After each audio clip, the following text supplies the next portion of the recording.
Mirëmbrëma, historitë që sollëm një natë më parë nga Siria ishin të trishta. Ato tregonin një realitet të dhimbshëm të fëmijëve dhe grave shqiptare që mbahen të mbyllur në kampin më të madh të familjarëve të ish-luftëtarëve të ISIS. Ajo që kishim dhënë mbrëm ishte një dilemë e madhe e jona mes etikës dhe privatësisë. Në fakt guxuam që fytyrat e fëmijëve t'i nxirrim të pazbuluara. E kemi bërë edhe dje edhe sot gjatë gjithë ditës në transmetimet tona, por edhe në rrjetet sociale. Guxuam dhe i nxorëm fytyrat të pazbuluara të vogëlushëve, pasi e dinim që ata nuk janë vetëm në këtë botë. Diku motra, xhaxhai, një daj apo një afër i familjes kishte mundësi të identifikonte. E ndoshta për të kthyer një fije shprese për një bashkim të mundshëm. Ndoshta dikush mund të jetë bezdisur që ky lajm që ka bërë një ehon të madhe jo vetëm në Shqipëri, por edhe jashtë saj, por nuk është i tillë, pasi ne kemi munduar që të kthejmë një farë shprese pikërisht për këta njerëz të mbetur peng në atë kamp. Stafi dy CNN ka qenë në gadishmëri të plot gjatë 24 orëve të fundit për të marrë gjitha dëshmitë e tyre dhe për të identifikuar shqiptarët me kamerën që solli Julian Kasapi dhe e ndrit myftarit direkt nga kampi i Al-Hol. Kjo është një tjetër mbrëmje intensive me informacione, me video dhe lidhje direkte me gazetarët tanë, që do të tregojnë pjesën tjetër të këtij realiteti që lidhet me Sirinë. Sonde do të fokusohemi pikërisht tek lidhjet njerëzore, të cilat në të vërtetë nuk kaputen, edhe pse Siria është larg. Ne sot do të flasim për natën e shpresës. Së bashku me mua në studio, në një diskutim të gjerë në mbrëmjen e sotme, por dhe me shumë lidhje, do të jetë një prej analistëve të njohur, një mik i A2 CNN, zoti Afrim Krasniqi, që është gjithashtu dhe drejtuesi i Institutit të Studimeve Politike. Do të bashkohet me ne në studio edhe në këtë mbrëmje Redion Qiriazi, është drejtori i sigurisë pranë Institutit për Demokraci dhe Ndërmjetësim, ndërkohë nga Gostivari është kolegja jon Ornela Joti, e cila do të na përcjell emocionet që ka përjetuar me një prej njerëzve, një prej familjarëve të vogëlushit që ne e kemi nxjerrë dje në lidhjet tona. Por përpara se të shkojmë për të parë kronikën e parë, do doja një opinion të shkurtër të merra fillimisht nga zoti Krasniqi. Një ngjarje ose më saktë një lajm që pati një impakt shumë të madh në vendin tonë. Por ndoshta ata që nuk e kanë përthitur, se ata që nuk janë bërë pjesë e kësaj, është pikërisht pjesa shtetërore. Ne kemi kontaktuar gjatë orëve të fundit, kemi tentuar disa herë, madje ministrin e Brendshëm e kam kontaktuar personalisht. E pamundur që dikush prej tyre të bëjë një reagim. Është një nga ata raste tipike ku Shqipëria nuk është e përgatitur për arsye sepse në përvojën tonë zhvillime të tilla kanë qenë të reja. Ne kemi pas në historinë e tranzicionit vetëm 3-4 raste të tilla ku praktikisht është involvuar shteti, plus që mungojnë ato që quhen strukturat e koordinimit dhe për këtë arsye një numër i madh zyrtarësh ose nuk kanë informacion ose nuk janë të autorizuar për të informacion, edhe për shkak se shumica operacione nuk varen direkt nga shteti shqiptar, por varen nga partnerët ndërkombëtar dhe bashkëpunimi me ta. Në këtë rast është më shumë merite juaja si redaksi që dërguat gazetare, sepse është interesante që shqiptarët në Siri kanë kohë që janë pranishëm dhe shumica e mediave ndërkombëtare kanë raportuar për ta dhe ne në shumicën e rasteve kemi marrë mediat sidomos gjermane dhe amerikane për të referuar sa shqiptar kanë Siri dhe për kontaktuar me ta dhe jo për të marrë mediat tona dhe për të dërguar atje. Dhe kjo është një lloj problematike. Fakti që shkon një kamera, fakti që pati rast të suksesshëm, fakti që pati debate mbi rastin, tregon që është një temë e cila ne jemi shmangur, por shteti nuk duhet shmangur, media serioze nuk duhet shmangur dhe ajo që quhet përgjegjësi publike dhe kushtetuese nuk duhet shmangur. Mirë, një natë më parë ne atë pakzuam si Alvini i ri për thënë të vërtetën, por ai në fakt ka një emër të tij. Ka një emër të tij dhe i njihet tashmë me Osama Fidanin. Është një djalë 10 vjeçar i cili jeton në kampin e ISIS. Ne patëm mundësi që pamjet e tij ti transmetonim gjatë ditës djeshme. Ai ndodhet në kamp jo i vetëm, por është me nënën e tij, 2 vëllezër dhe një motor 4 vjeç e cila ka lindur pikërisht në Siri. Për të kuptuar se çfarë është e gjithë kjo histori, Ornela Joti nga Gostivari sot mëngjes ka mundur që të kontaktoj me familjarët. Do digin një material dhe në pas diskutojmë me Ornelën. Kush të solli? Babi im kush? Babi? Ku është babi? Nuk e di. Osama Fidani është 10 vjeçari shqiptar që ndodhet në kampin fam keq të Al-Holit në Siri. Ai është shqiptar nga Gostivari. 6 vjet më parë, në moshën 4 vjeçare, u largua me tati në Siri. Por Osama nuk është i vetmi nga familja e tij në kamp. Ai ndodhet me 2 vëllezrit, Fidani 14 vjeç, Advanin 8 vjeç dhe motrën që ka lindur në Siri, Rejanin 4 vjeç, ndërsa një ditë më parë, nëna e tyre nga kampi kërkoi ndihmë për t'u kthyer. Me na marrë se këto kushtet i shifin vetë në për televizore, çfarë incizojnë dhe çfarë nuk incizojnë. si të mundve me na marrë, se srihet të dimrit të shftatë. Ndërsa kryefamiljari Bekim Fidani ka humbur çdo kontakt me familjen në kamp dhe të afërmit në Gostivar. Shtëpia e Bekim Fidanit ndodhet në qendër të Gostivarit, por prej 6 vjetësh, nga largimi i tij dhe familjes, ajo qëndron e mbyllur. Vëllai i Bekimit na çon në shtëpinë e tij.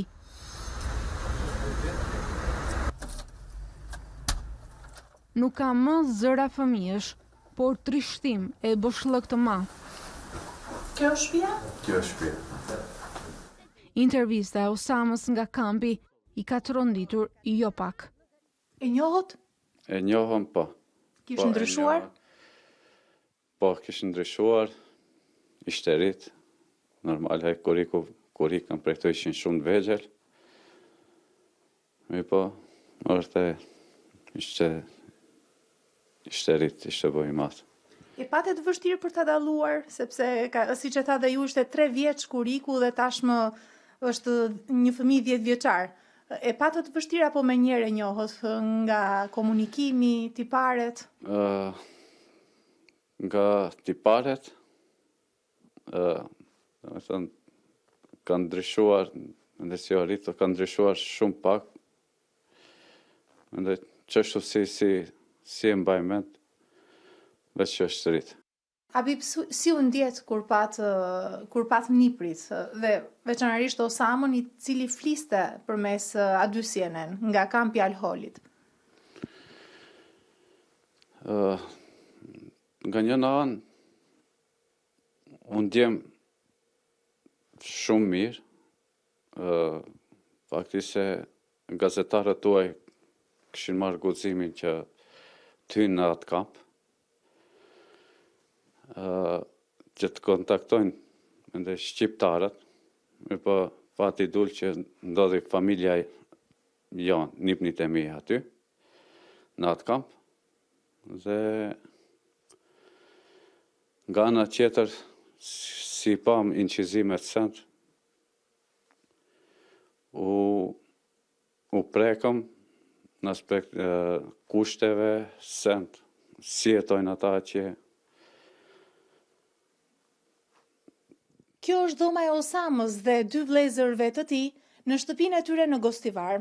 Xhaxha i tyre ruan me fanatizëm të gjitha lodrat që fëmijët mbanin në dhomën e tyre. Kasketa, makinat dhe lodra të tjera vijojnë të qëndrojnë në dhomën e Osamës, që nga dita kur ai dhe vëllezrit e tij u larguan në Siri. Vini shpesh të shikoni? Gjatë çdo ditë. Ke mall për ta? Shumë na ka marrë malli.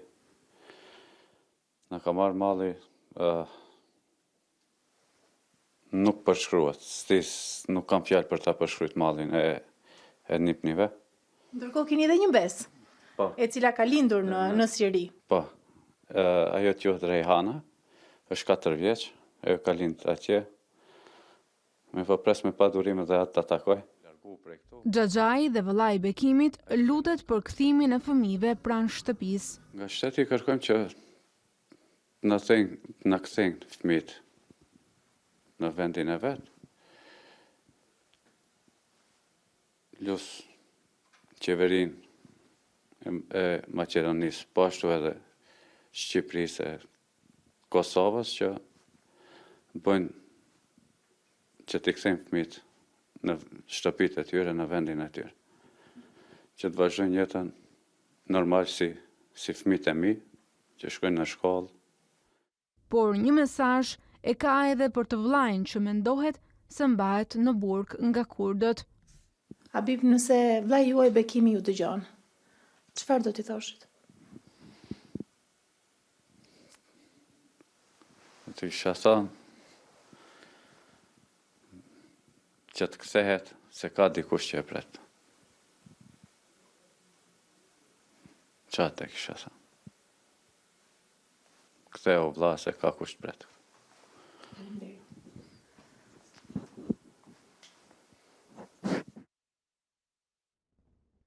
Ky ishte materiali që ka ardhur në redaksin ton nga kolegja Ornela Joti, e cila ndodhet në këto momente pikërisht në Maqedoninë e Veriut, në Gostivar, dhe ne do donim që të merrnim më tepër impresione nga ajo që ka patur gjatë takimit sot. Në fakt, Ornela, ky ishte rasti i parë që ka kontaktuar në redaksin ton, pikërisht familjarët e vogëlushit Osama, për fat keq që kanë vënë një emër që në një farë mënyrë ka dhe një konotacion të keq me ato që njohim me emrin Osama. Dhe ju keni udhëtuar me njëherë drejt Maqedonisë. Ishte vështirë për t'i kontaktuar dhe pam që kishte shumë emocion brenda kësaj familje.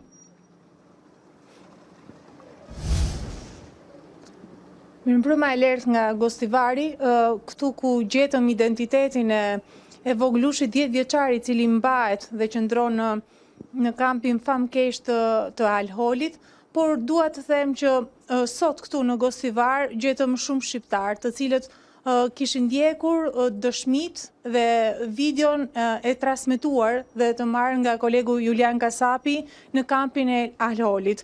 Thuajse të gjithë na mirëpritën.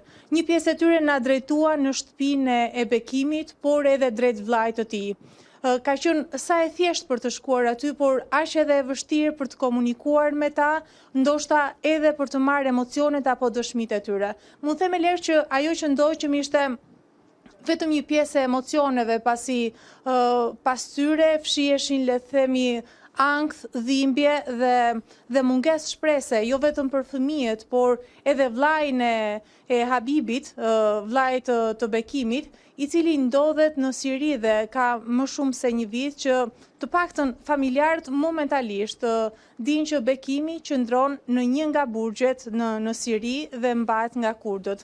Vetëm kaq dinë dhe vetëm kaq u është komunikuar nga Ministria e Jashtme e Maqedonisë, ndërkohë që nuk kanë asnjë informacion tjetër. Sigurisht, ata nuk nguruan familjarët të falenderonin A2 CNN, sigurisht ishte një moment emocioni, si shtanë dhe ata, por teksa pan djalin e tyre, 10 vjeçar, Nipin, e njohon nga tipare, si shta edhe Xhaxhai, por të gjithë afërmit që kishin në Gjermani dhe përtej Maqedonisë kishin komunikuar dhe ishin lidhur pasi kishin njohur jo vetëm djalin, por edhe fytyrat e tjera të dy nipave dhe mbesës që transmetohen në video dhe dëshmitë e sjella nga kolegu Julian Kasapi, e po ashtu edhe nusja e vllajt të tyre që kërkonte të kthej, kërkonte ndihmë për të kthyer këtu në Gostivar. Ndërkohë e lirë dua të tregoj që vllai vetëm i bekimit, Bekim Fidani, i cili nuk ndodhet në kamp së bashku me 4 fëmijët e tij dhe bashkëshorten, vllai i tij këtu në Gostivar na mundsoi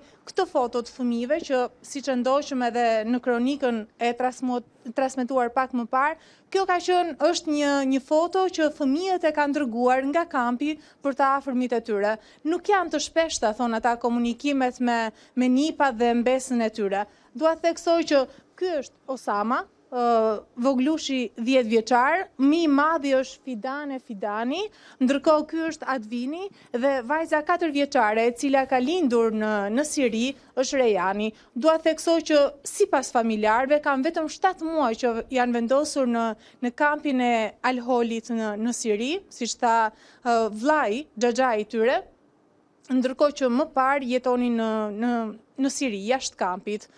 Sigurisht, ata kërkojnë ndihmë dhe luten jo vetëm për qeverinë e Maqedonisë, por edhe për qeverinë shqiptare, që të bëj gjithçka është e mundur për kthimin e fëmijëve të tyre pranë familjarëve. Dua të theksoj e lehtë që ndoshta nga pyetjet, sepse jo gjithçka nga bisedat që bëm sot me të afërmit dhe kryesisht me vllajin e bekimit, jo gjithçka është pasqyruar në kronik. E pyetëm nëse cila ishte arsyeja që bekimi ka ikur në Siri. Ai sot, nëse është në burg, ashtu si shton edhe familjarët, është 39 vjeç. Thonë që nuk është arsyeja ekonomike që e ka shtyr drejt Sirisë. Ka qenë një ditë vere në 2013, thot vllai, para 6 vitesh, që e ka vendosur për t'u larguar. Këtu në Gostivar, ku pjesa dërmuese janë shqiptar, nuk mungojnë edhe shqiptar të tjerë të cilët janë në Siri. Nuk dihet nëse janë në atë kamp apo në vend tjetër. E kështu bekimi, së bashku ndoshta dhe me të tjerë, u nis në një ditë vere, pa pyetur familjen, madje pa pa llogaritur shqetësimin dhe këmbguljen e tyre, së bashku me 3 fëmijët aso kohë dhe bashkëshorten, ai u drejtua për në Siri. Vllai i tij këmbgul, nuk ka qenë arsyeja financiare që e ka çuar bekimin drejt Sirisë, pasi duhet thënë e lërë që të paktën familja Fidani zotronte, le të themi, ishin thuajse të gjithë biznesmen, kishin bare dhe restorante me një numër të konsiderueshëm, po? Ndoshta të mos zgjatemi shumë pikërisht te ky personazh, pasi në një farë mënyrë ky është edhe ai që ka krijuar gjithë gjën për familjen Fidani, por për të përqendruar pak edhe te kjo pjesa e komunikimit. A është bërë ndonjë përpjekje nga familjarët që ndodhet tashmë atje në Gostivar për të tentuar marrjen e fëmijëve të paktën edhe të gruas së familjes Fidani? Xhaxha i fëmijëve këmbgul dhe ka qenë i gatshëm, madje ai thotë që në Ministrinë e Jashtme të Maqedonisë ka dërguar të gjitha shkresat e mundshme, të paktën për fëmijët, për 3 djemt që kanë qenë në Maqedoni dhe janë nisur bashkë me ta aty në Siri, por gjithsesi ai shpreh i gatshëm për të qenë sërish në gadishmëri si të Ministrisë së Jashtme të Maqedonisë apo të punëve të brendshme, por ashtu edhe të qeverisë shqiptare. Është i gatshëm thotë për t'u vënë në dispozicion dhe pse jo, edhe për të shkuar me përfaqësues të qeverisë maqedonase apo shqiptare për të tërhequr fëmijët dhe bashkëshorten e të vllajt nga kampi i Alholit, aty ku qëndrojnë në Siri. Ornela Joti, të falenderoj për këtë raportim që bën nga Gostivari në këtë mbrëmje të radhës në A2 CNN, pikërisht për zhvillimet e fundit nga Siria, ku ndodhet një grup shqiptarësh atje. Unë do të doja të rikthesh edhe një herë në studio për të diskutuar me 2 miqtë e mi në mbrëmjen e sotme. Do të kaloja tek Redioni për të bërë një saktësim të vogël të kjo pjesë. E pam pak më përpara dhe familjarët e tyre, por ndërkohë ata fëmijët edhe nga intervistat që kemi pasur gjatë ditës djeshme, duke sikur ishin thellësisht të lidhur me atë kampin atje. Ndoshta sa e mundur është të bëhet një reintegrim i këtyre njerëzve në shoqëri. Nuk flas vetëm këtu në Shqipëri, por në total në gjithë botën. Atëherë Lert, sigurisht që të paktën për këta fëmijë, ajo që ata njohin është ambientin në cilën janë rritur atje, që është pjesa më e madhe e jetës tyre. Por po flasim, djali ishte 10 vjeç dhe kishte në shumicën e jetës tij ka kaluar në ambient lufte. Kështu që një sër faktorësh ndikojnë qoftë në psikologjinë e tij, qoftë edhe në mjedisin që ai njeh, dhe mjedisi ndikon jashtëzakonisht shumë tek njerëzit, aq më tepër tek fëmijët. Ndërsa për sa i përket pjesës së dytë pyetjes tënde që është sa e mundur është deradikalizimi apo reintegrimi i tyre në shoqëri, mendoj se në radhë parë është shumë e rëndësishme që të diferencojmë me kategori persona të cilët janë të përfshirë në këtë proces radikalizimi. Mendoj se këto kategori duhen nxjerrë qoftë sipas llojit të kërcënimeve që vijnë nga këta individ, por dhe grupeve të tyre. Nëse këta janë luftëtar të huaj, nëse janë simpatizantë për krahës, kanë qenë aktiv në mbështetje të operacioneve, apo janë edhe fëmijët, të cilët në mendimin tim edhe mendoj të shumë ekspertë të tjerë janë viktima të këtij procesi. Së dyti duhet kuptuar që radikalizimi është një proces, kështu që deradikalizimi në të njëjtën kohë nuk është diçka që mund të ndodhë brenda natës, ashtu siç dhe radikalizimi në vetvete nuk ndodh brenda natës. Është një proces i cili fillon që nga krijimi i fillimit të interpretimit të disa mendimeve bazë në lidhje me një ideologji, krijimin e perceptimeve, formimin e një ideologjie e cila mbështet një kauzë të caktuar, gjetjen e arsyeve të ekzistencës një padrejtësie që ndodh me atë, shfaqja e elementeve të cilët janë triggera që i themi, pra të cilët e lejojnë individin, i japin mundësinë që të kapërcejë atë pragun nga një person i cili thjesht ka interpretime ekstreme apo radikale të diçkaje deri në veprimin e dhunshëm që ai më pas kryen. Pra është një proces sistematik, do thosha, dhe i qëndrueshëm që çon një individ nga njohja, si thua, nga kontakti parë me një ideologji pak më radikale deri në veprimet e dhunshme të tij. Deradikalizimi është një proces tjetër. Shumë autorë madje së fundmi argumentojnë që deradikalizimi është pothuajse e pamundur, sepse sidomos për grup mosha të mëdha, pasi është një proces jashtëzakonisht i brëndësuar nga individi dhe për shkak edhe të fenomenit psikologjik të disonancës kognitive, njerëzit nuk dëshirojnë që të pranojnë që kanë gabim diçka që është thellësisht e lidhur me identitetin e tyre, me mënyrën se si ata janë dhe të qenit të tyre. Megjithatë, ajo që unë mendoj se që është hapi parë absolutisht në këtë është çangazhimi. Pra, nëse ata angazhohen në fillim me dhunën ose kanë kontakt me ekstremizmin, gjëja e hapi parë është largimi nga ai mjedis, i cili është mundësues për dhunën dhe për vazhdimsinë e kësaj ideologjie ekstremiste. Pra, çangazhimi nga dhuna, çangazhimi i mjedisit mundësues është hapi parë. I dyti është një proces gradual i rehabilitimit, i cili fillon që të punosh me aspektet e identitetit të individit, me mbështetje sociale të ndryshme, dhe më pas kalimi në reintegrim, që është reintegrimi në jetën sociale, për shembull është adaptimi, le të themi, me elemente të ndryshme të jetesës në shoqërinë tonë. Dhe së fundmi fare, më pas, do të ishte me shpresë ai procesi deradikalizimit, ku individi është në gjendje që të transformojë ideologjinë e tij, të kuptojë pjesë të ideologjisë të tij, ta transformojë atë ideologji në diçka e cila është në përputhje me vlerat civile të shoqërisë në cilën ai jeton, riformulimi i një identiteti të ri dhe pranimi edhe shoqëror, që mendoj është një hap shumë i rëndësishëm, sepse nëse nuk ekziston pranimi shoqëror në fund fare, pra nëse nuk kemi përsëri atë ambient të mirë mikpritës të individëve, ekziston probabiliteti që cikli ripërsëritet me alienimin e individit, riformulimin e zemërimeve që individi mund të ketë për sa i përket mënyrës se si trajtohet nga shoqëria dhe kalimi përsëri në një fazë ciklike të një procesi alternativ apo paralel të radikalizimit. Kjo për sa i përket deradikalizimit. Mendoj se ky si koncept do të ishte i aplikueshëm qoftë në vendin tonë, por edhe në parim në vende të tjera. Duhet të them që nuk është se ka një numër shumë të madh projekteve ku ne mund të tërheqim mësime të nxjerra, le të themi, nga proceset suksesshme. Megjithatë, një sër prej tyre janë aplikuar, sidomos me raste të grupeve ekstreme, të djathta, me bandave ose me grupe politike, bëhet fjalë, qoftë ato në Europën Perëndimore, në veri, për shembull, ekziston një model që quhet modeli Aarhus, i cili tenton të fokusohet rreth fuqizimit të komuniteteve.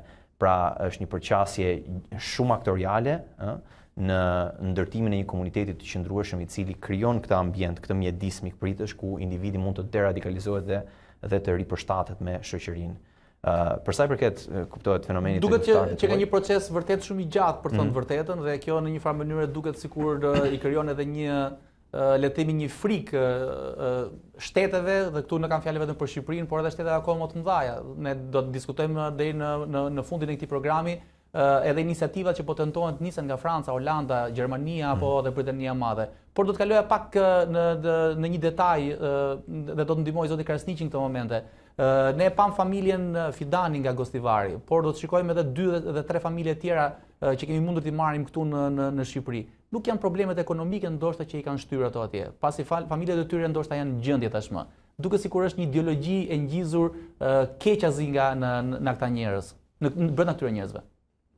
Unë mendoj është një lloj kostoje që ne po paguajmë për hapjen pa kritere që pse Shqipëria dhe shoqëria pas vitit 90, për shkak se një sër elementesh të cilës solli kjo hapje nuk ishin tërësisht element pozitiv. Ishin ndikime të jashtme, ndikime propagandistike, ndikime ekstremiste, në një botë globale ku ka lloj informacione që ka individët të cilët për shkak formimit tyre kulturor ose për shkak rrethana apo për shkak komunitetit ndikohen dhe ndonjëherë bien edhe viktima. Nuk është të thënë që gjithë individët që kanë shkuar atje janë tërësisht përfshirë në kategorinë e njerëzve të rrezikshëm, por pjesa më e madhe e tyre po. Kështu që unë e kuptoj edhe gjithë parashikimin që bëri kolegu, në fakt procesi është jashtëzakonisht i vështirë, dhe është i vështirë për shoqëritë e emancipuara dhe me potenciale. Imagjinoni Shqipëria që nuk ka përvojën të drejtim. Ne jemi përballur me këtë lloj fenomeni në rastin e Sirisë, por proceset kanë nisur shumë më përpara. Dhe në momentin që ndodhi kjo Sirisë, ne pamë që nuk ishim përgatitur në struktura, nuk jemi përgatitur me strukturën sociale, e cila do duhet trajtojë, dhe nuk jemi përgatitur as si komunitet, as si shoqëri. Fakti që vllai për shembull bëri atë apelin që është shumë domethënës, që ka njerëz që të presin, ke gjëra që të pret, është një lloj reflektimi, një lloj përpjekje për të thënë që në fund fare familja ngelet gjithçka dhe ai është një vend i huaj, një kauzë huaj, një gjë që nuk i përket as identitetit, Por është një proces jashtëzakonisht kompleks, një numër individëve që kanë shkuar kanë bërë edhe headline në mediat ndërkombëtare për shkak ekstremizmit të tyre. Shqipëria dhe shqiptarët kanë paguar një çmim të lartë për imazhin që ta kanë krijuar dhe ndonjëherë pavarësisht se ne shohim skena reflektimi ka një realitet. Individët që kanë përdorur armën dhe që kanë shkuar një konflikt ndërkombëtar edhe në bazë ligjit të Shqipërisë dhe ligjeve pothuajse në gjitha vendet e rajonit duhet përballen me një strukturë hetimore dhe me një verifikim shumë afatgjatë. Vende si Gjermania për shembull, dytë e fundit ka pasur një propozim të tillë që të gjithë individët që kthehen nga Siria dhe vendet e tjera të konfliktit do duhet jenë për një periudhë gjatë kohë në survejimin e organeve të shërbimit sekret për arsye të rrezikshmërisë që paraqesin në një vend aq modern dhe me aq mundësi reflektimi dhe reagimi social. Shqipëria duhet ta ketë po ashtu një strukturë të tillë. Ky është legjislacioni jon, a jep këtë garanci për ta bërë një gjë të tillë? Nëse zgabojnë 2014 është bërë me një procedurë të përshpejtuar ndryshimi i ligjit dhe me sa mbaj mend nga informacionet dënimi maksimal është 10 vjet heqëlirie. Për mua nuk është themelore as legjislacioni as dënimi. Problemi është që a ka shteti shqiptar statistika se sa individ janë përfshirë në konflikte. Ne e thashë në fillim të emisionit, ne shumë statistika i marrim nga mediat e ujë dhe nga partnerët ndërkombëtar. Në momentin që ne na mungojnë statistikat, në momentin që familjet shqiptare nuk e dinë se ku janë të afërmit e tyre që janë zhdukur prej kohësh dhe në momentin që ne gjejmë dëshmi të ndryshme të cilat na afrojnë tek individi, atëherë mund të ndërtohet një strategji reagimi dhe personalisht shoh disa modele kur mund të referohet Shqipëria. Në rastin konkret duket e vështirë për një vend vogël, por ka dhe një gjë pozitive. Pozitive është që ka një vullnet të madh të shteteve aleate dhe të aleancave ku bën pjesë Shqipëria për të asistuar Shqipërinë të drejtim, për të asistuar me jo vetëm nga ana financiare, por edhe nga gjithë baza materiale dhe logjistike që kërkohet në rastet e tilla. Kështu që nuk është gjë pak e përsyeshme. Ne po strehojmë në Shqipëri rreth 2000-3000 mujahedin dhe imagjino pastaj të mos kemi kapacitet të trajtojmë 100-150 nga individët që janë përfshirë në luftrat e huaja. Problemi është ndikimi që ata sjellin në shoqëri, ndikimi që lënë dhe pasoja që kanë te kategoritë caktuara qytetarë të cilët mund bien në çdo lloj kohë viktime e një oferte e cila nuk është gjithmonë ekonomike. Pra edhe shoqëria nuk është e përgatitur për të përballur me një gjë të tillë. Jo, ne kemi pas raste ekstreme edhe në reagime publike ku vetë komunitetet caktuara fetare për shembull kanë bërë distancim dhe kanë pas akuza ndaj ndikimeve të ekstremistë të caktuara apo thirrjeve caktuara që kanë ardhur edhe nga individ brenda Shqipërisë në mënyrë publike. Dhe ne nuk kemi ditur se si cilëmi me ta, nuk kemi ditur si të reagojmë, nuk kemi ditur nëse duhet i konsiderojmë pandehur dhe t'i marrim në netim, apo duhet i konsiderojmë si element përbërës radikal të një shoqërie të hapur. Dhe për sa kohë që nuk kemi të përgatitur, ne po mësojmë gjatë rrugës. Problemi është që vërtet kemi kohë dhe kemi mundësi për të mësuar për individet që kanë shkuar, për çfarë ndodh me familjet, çfarë ndodh me fëmijët, çfarë ndodh me imazhin shoqëror, çfarë ndodh me gratë, me individet e tjerë të cilët në një farë mënyrë janë peng të kësaj aventure dhe peng të këtij lloji veprimi radikal. Ata janë gjithë pafajshëm, janë me ligj të pafajshëm, me kushtetut janë pafajshëm dhe nga ana sociale janë dy fish viktima.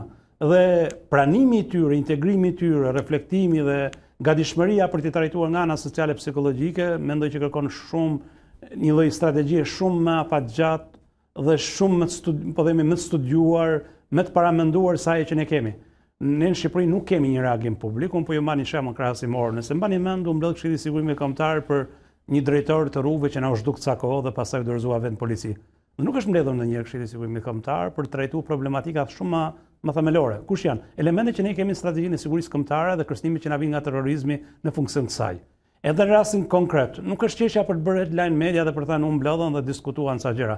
Çështja është për t'i lënë sherrët e ditës me një anë dhe për të marrë me gjërat e shtetit. Dhe gjërat e shtetit janë përgjegjësi aq e madhe se kanë bëjnë jo thjesht me një individ dhe me raportin e shtetit me një individ, por kanë bëjnë me gjithë prestigjin, imazhin dhe kapacitetet dhe identitetin e shtetit në raport me bashkinë ndërkombëtare. Dhe kjo është një kosë jashtëzakonisht e lartë nëse nuk menaxhohet mirë. Kështu që unë kam pritur që praktikisht të kishte një reflektim të tillë, dhe tani nuk e kemi pasur edhe se kemi trajtuar gati si sekret shtetëror. Por Në fakt sot tentuam që të marrim dy prej le të themi njerëzve që drejtojnë dy komisione të rëndësishme, do doja që regjia të ndihmonte me dy sinkronat. Kemi pikërisht një intervistë me kryetaren e Komisionit të Sigurisë, zonjën Ermonela Felaj, por gjithashtu edhe me kryetaren e Komisionit të Jashtëm, zonjën Mimi Kodheli, e cila ndër tjera ka qenë edhe ministre e jashtme, ministre e mbrojtjes dhe e një nga afër ndoshta një pjesë të kësaj problematike. Ato të dyja konvenjojnë në mendim. Edhe pse deri diku duket që zonja Felaj kërkon më tepër të nxjerrë në pa punën e shtetit duke evidentuar që nuk kanë ndenjur me duar të lidhura. Ti ndjekim pak këto dy intervistat tyre dhe më pas kemi mundësi të diskutojmë sërish. Do doja t'ju përshëndes për kurajon gazetareske, por edhe qytetare, për të shkuar dhe për të bërë publike situatën e shtetazëve shqiptar atje. Por nga ana tjetër, operacionet e rikthimit të tyre nuk janë operacione as të thjeshta dhe as të tilla që mund të ndahen me publikun për faktin se nuk operohet në nivel ndërshtetror. Aty nuk është se veprojnë autoritete shtetërore të njohura si të tilla, veprojnë autoritete të ndryshme, kështu që edhe ndërveprimi duhet të ndodhë në nivelin, le të themi që e përmbush këtë lloj komunikimi. Ka qenë nga viti 2015 që nga të dhënat tona nuk na rezulton që shtetas të tjerë shqiptar të jenë rekrutuar për të shkuar në Siri. Filluar nga viti 2014 të paktën dhe deri më sot, ka pasur shtetas të këtyre shqiptar që nuk janë bërë, po themi publik, lajmi për kthimin e tyre, ndërkohë që Shërbimi Informativ Shtetëror dhe agjencitë të tjera lisbëtuese kanë qenë vazhdimisht në monitorim të këtyre personave. Është një fat i mirë që ato kanë ruajtur një profil të ulët, por vëmendja për të ndjekur aktivitetin e tyre në zonat ku ata sot jetojnë apo banojnë, ka qenë e shtuar. Por duke vënë theksin tek kujdesi që duhet të bëjmë në zbatimin e një mase të tillë, pra mundësisë për riadësim të shtetasve shqiptar, duke mos siguruar thjesht atë veprimin e ardhjes këtu, por duke qenë të sigurt për çdo hap që do na duhet të ndjekim më pas, sepse ato rreziku më i madh që do duhet ne të menaxhojmë është që mos të radikalizohen të tjerë, sepse pastaj do ndodhte që një konflikt i ndodhur atje, që ka shumë vite dhe akoma nuk po arrihet të menaxhohet nga faktori ndërkombëtar, i gjithë faktori ndërkombëtar, të mund të eksportojë në Shqipëri. Kjo padyshim që nuk është në interesin e shtetit tonë dhe nuk është në interesin e asnjë qytetari. Shteti nuk është kursyer ndaj askujt që ka pasur dëshirën e mirë për të rikthyer dhe për të lënë pas një eksperiencë shumë të hidhur dhe një përvojë shumë të hidhur personale, por thash, gjitha është një proces shumë delikat, që kërkon ndërveprimin në underground, që kërkon edhe konceptimin e masave nga momenti i parë deri në momentin e fundit. Nga autoritetet shqiptare, çfarë duhet bërë më tepër? Më së pari duhet ju komplimentoj për arritjen që patët, është një arritje reale e mediatike. Kjo është ajo çka në fakt media duhet të jetë, informimi, tentativa drejt pamundurës, sensibilizimi opinionit, sensibilizimi politikës. Keni shkelur një terren vështirë, e di edhe për eksperiencë personale këtë gjë, por me sa duket kjo nuk mjafton, duhet angazhimi të gjithë strukturave ligjvënëse dhe ligjzbatuese lidhur me një fenomen tashmë të ka përcyer prej ne siç ishte fenomeni i foreign fighters apo luftëtarëve të huaj. U desh një televizion i huaj që ne të mund të na sensibilizonte më tepër, ashtu siç dhe ju e thatë dhe siç e keni verifikuar dhe nëpërmjet reportazhit tuaj, ka akoma fëmijë shqiptar atje të cilët kanë nevojë të riadesohen dhe të gjejnë ngrohtësinë dhe sigurinë e adheut nga ku kanë ardhur. Kështu që unë mendoj që kjo është një vepër e mirë e juaja, por ndërkohë me që më jepet rasti edhe një thirrje për strukturat, agjencitë e inteligjencës dhe bashkëpunimi ndërmjet strukturave me ndërkombëtarë dhe aleatët tanë për të mundësuar riadesuar kthimin pranë familjeve të fëmijëve të cilët atje vuajnë. Fakti që media arrin të futet në atë kamp dhe jo struktura shtetërore, është një këmbën alarmi për ju? Jo, mediat futen në shumë kampe që mbase strukturat shtetërore kanë të vështirë të futen për shumë arsye. Strukturat shtetërore funksionojnë në një mënyrë tjetër, pra nuk duhet t'i vëmë në qoshe dhe t'i godasim për shkak se funksionon sepse ka burokraci, sepse ka shumë struktura që merren me këtë gjë. Kështu që jo, nuk do t'i kisha vënë përballë njëri tjetrit këto dy qasje. Do t'i kisha vënë përbri njëri tjetrit. Ka qenë pra këto dy prononcimet e kryetarëve të komisioneve atit të sigurisë të jashtëm, do të vazhdojë me zotin Krasniqi. Ekziston kjo frika pra që mos radikalizmi që është vendosur atje mund të eksportohet edhe këtu në Shqipëri. Por ndër të tjera, zonja Kodheli përmendi që duhet të jenë instancat shtetërore të cilat duhet të merren më shumë në këtë pjesë. Ndoshta të vihet në lëvizje tërë shteti. Në ditët e fundit, që në momentin që ne kemi marrë informacionet dhe kemi hyrë brenda kampit në Al-Hol, kërkuam disa kontakte si Ministrin e Brendshme, si Ministrin e Jashtme dhe kanë qenë pothuajse nul. Pothuajse nul sepse është informacioni shumë i pakët dhe kanë shumë diskrete le të thuhet komunikimin pikërisht për këtë çështje. Edhe pse para pak ditësh ne e pam gjithë që u ngrit gjithë shteti me një flamur në krah për të përcjellë një fëmijë i cili shkoi drejt Italisë. Cilat janë ato instanca shtetërore që të paktën ta bëjnë publike një gjë të tillë. Mos e bëj këto vetëm me status e Facebooku. Në fakt, ishte pak zhgënjyese intervista e kryetares Komisionit Politikës Jashtme, sepse foli si një qytetare që nuk ka gjendor kur ajo është instancë shtetërore dhe detyra e saj funksionale është të thras Ministrin e Jashtëm në detyrë dhe të marrë informacionin e nevojshëm nga ambasadat shqiptare për gjithë problematikën dhe nëse kërkohet shumë më tepër mund bëj një mbledhje të përbashkët Komisionit e Sigurisë për të marrë informacionet jashtë kamrave për problematikën. Por mënyra si flasin zakonisht një numër shtetarësh është sikur realisht kanë humbur lidhje me realitetin dhe kjo duket e dukshme. Dhe është fatkeqësi që qytetarët presin kaq shumë nga politika dhe politika është kaq e pamotivuar për të ofruar një zgjidhje.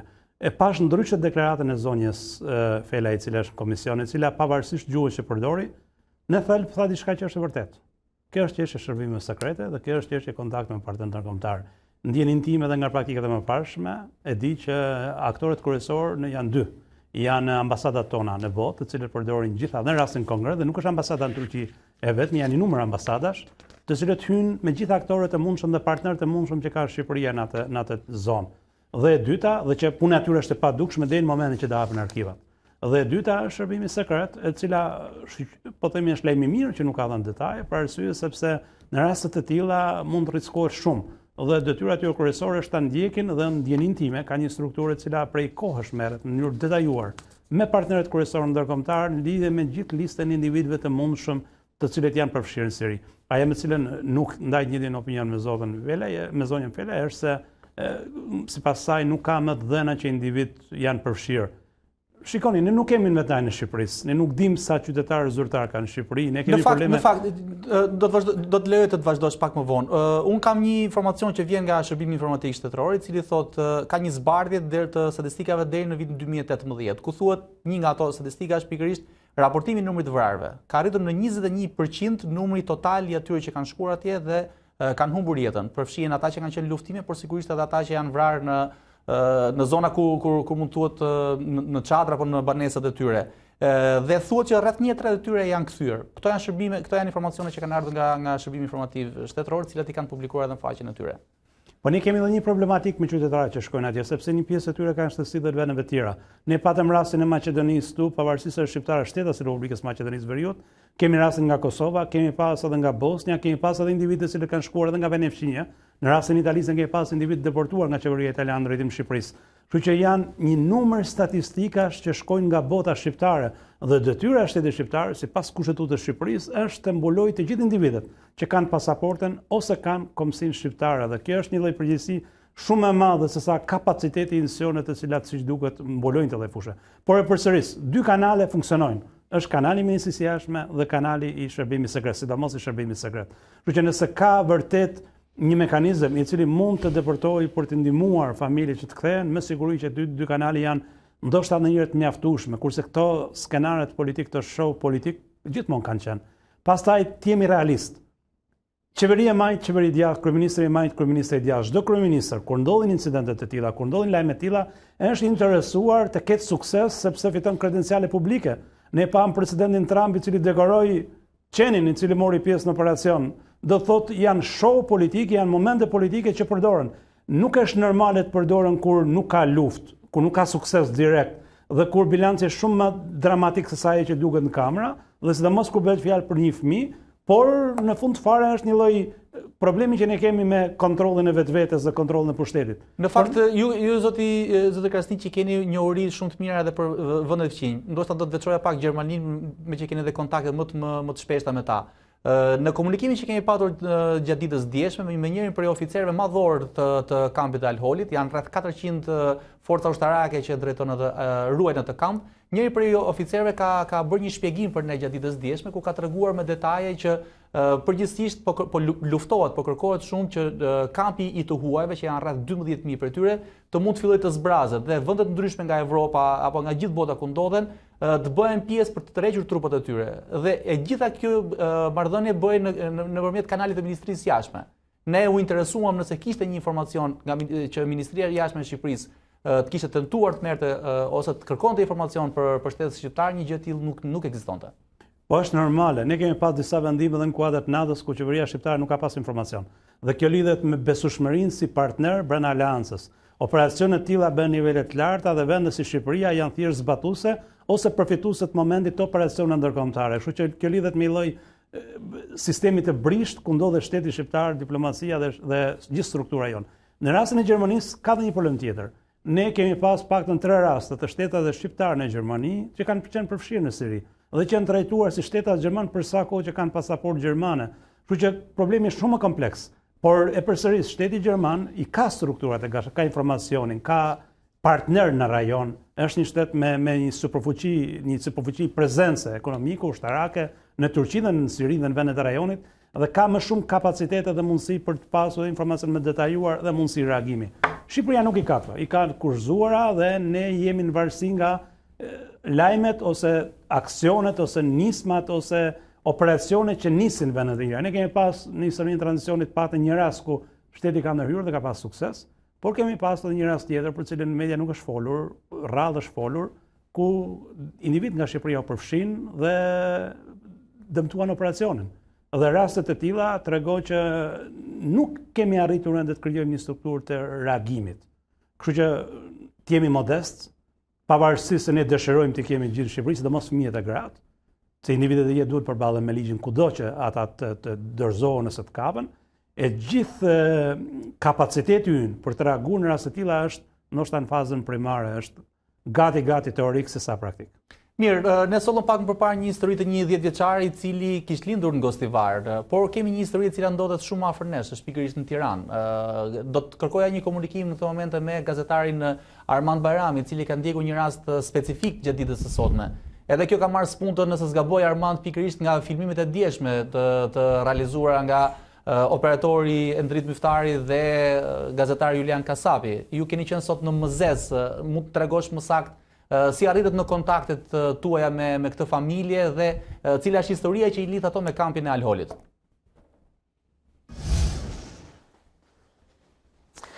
E lërtë, në fakt, gjithë angazhimi i A2CNN gjatë këtyre ditëve në lidhje me qytetarët shqiptarë të mbetur në kampin Al-Hol në Siri, kanë gjallur një reagim të jashtëzakonshëm në publik, brenda dhe jashtë vendit. I tillë është edhe rasti i 8 vjeçares Onesa, vajzë e mitur e një familje nga Librazhdi, e cila është larguar prej më shumë se 6 vjetësh në drejtim të Sirisë, në një kohë kur Onesa ishte vetëm një vjeç e gjysmë. Mbas transmetimit të pamjeve ekskluzive të sjella nga kolegët tanë në kampin Al-Hol, kemi pasur reagim fillimisht nga një i afërm nga Greqia i të miturës 8 vjeçare, i cili e kishte parë pamjet e saj të shfaqura në pamjet e publikuara nga A2CNN në reportazhin e transmetuar gjatë mbrëmjes së dieshme. Dhe ai të paktën ishte kontakti jon i parë i cili na tha që unë e njoh këtë vajzë, e di se kush është, ndërkohë që kemi pasur edhe 2 persona të tjerë të cilët kanë pretenduar të njëjtin fakt që e njihnin këtë vajzë të mitur, dhe një prej këtyre 2 të tjerëve ishte edhe motra e saj, Elvira, e cila jeton në Tiranë.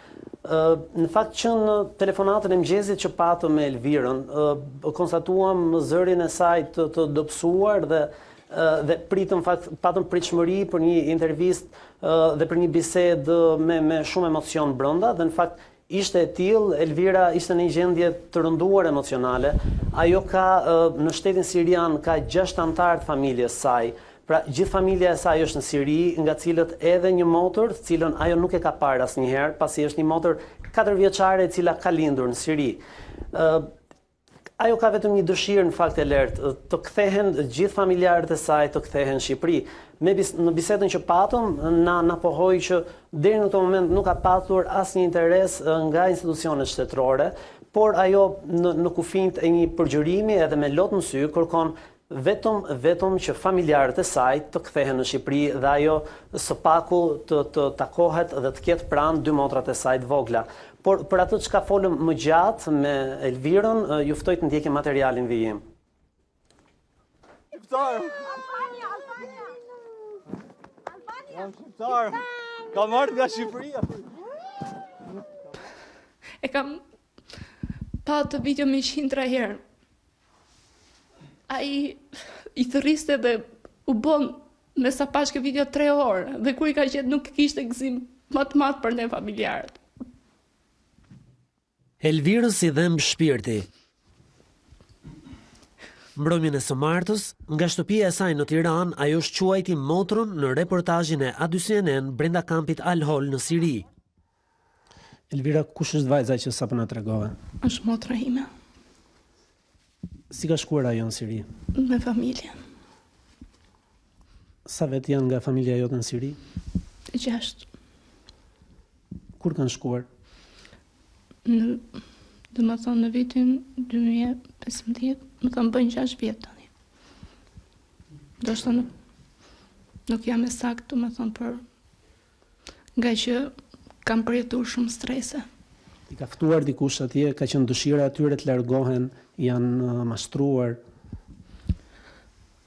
Në fillim ka ikur vllai, pastaj familja ime prindërit do më thënë në mosh tani, por që vetëm për vllai që mos ishin larg. Ndodhi çfarë ndodhi, paktën jemi afër çunit. A keni pasur kontakte me familjen tuaj gjatë asaj kohe? Në fillim po, pastaj gjërat u përkeqësuan. Kur ka qenë kontakti i fundit që keni pasur? Me mamin ka qenë, domethënë ka një muaj që kam folë, domethënë me mesazh, por se kështu me soja. Janë më mira në Al-Hol. Në bisedat e rralla me të ëmën, ka mësuar se femrat e familjes ndodhen në kampin famkeq prej 7 muajsh.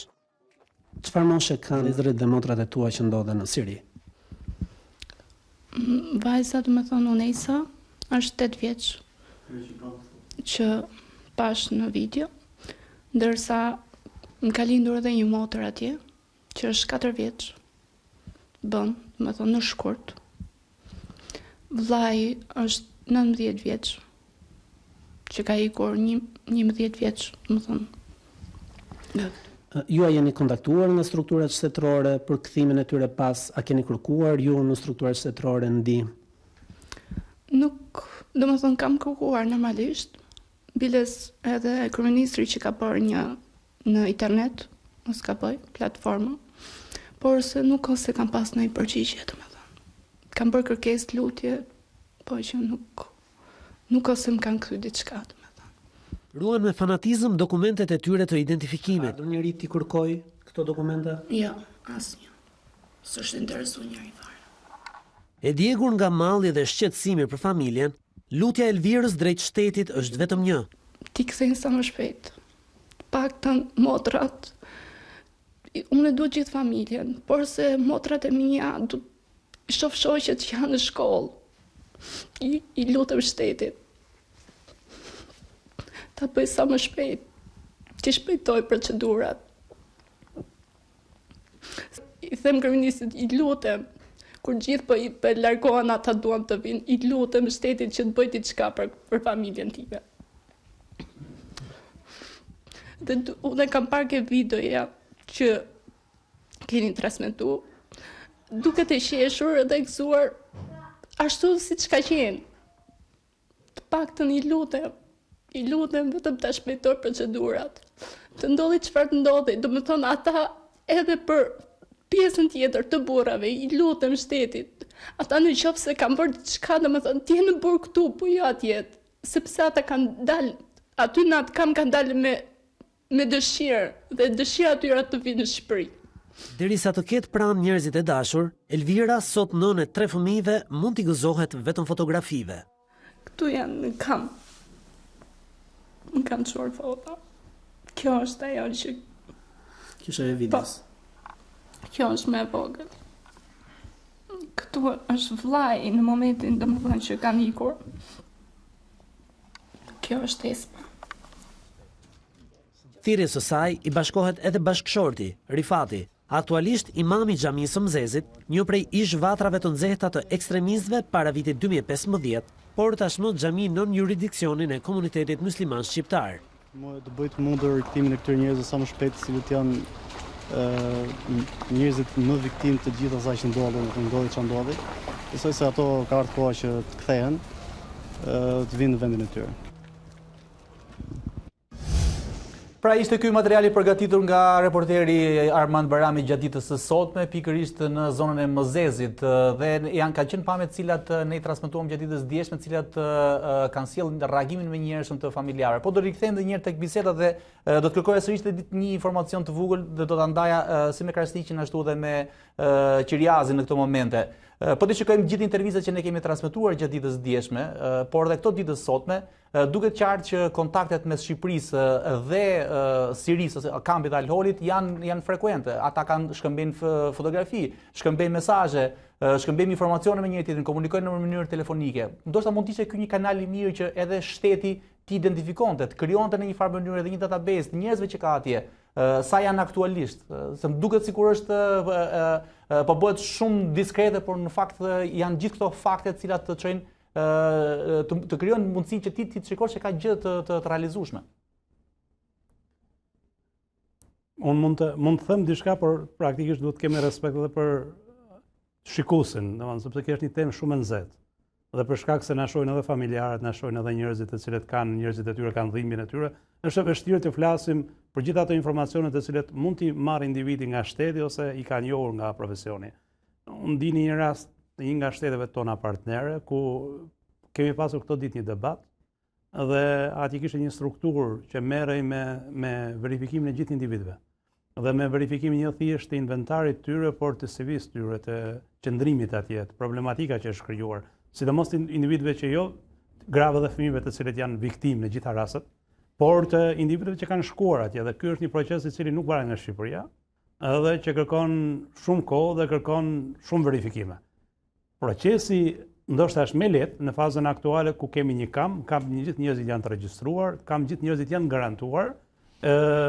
Agjencitë OKB-s kanë një rol në këtë rast, pavarësisht se atje nuk ka një qeveri funksionale dhe një autoritet përgjegjës, por në fund fare janë banë zonet sigurisë. Dhe po shikoni edhe pamjet, duken sikur janë fëmijë dhe duken sikur janë të lumtur që ndodhen aty. Në fakt janë të lumtur për shkak të standardit, sepse vinë nga një mjedis krejt lufte, në një mjedis ku minimalisht kanë kushtet minimale për të jetuar dhe kanë garancinë e jetës.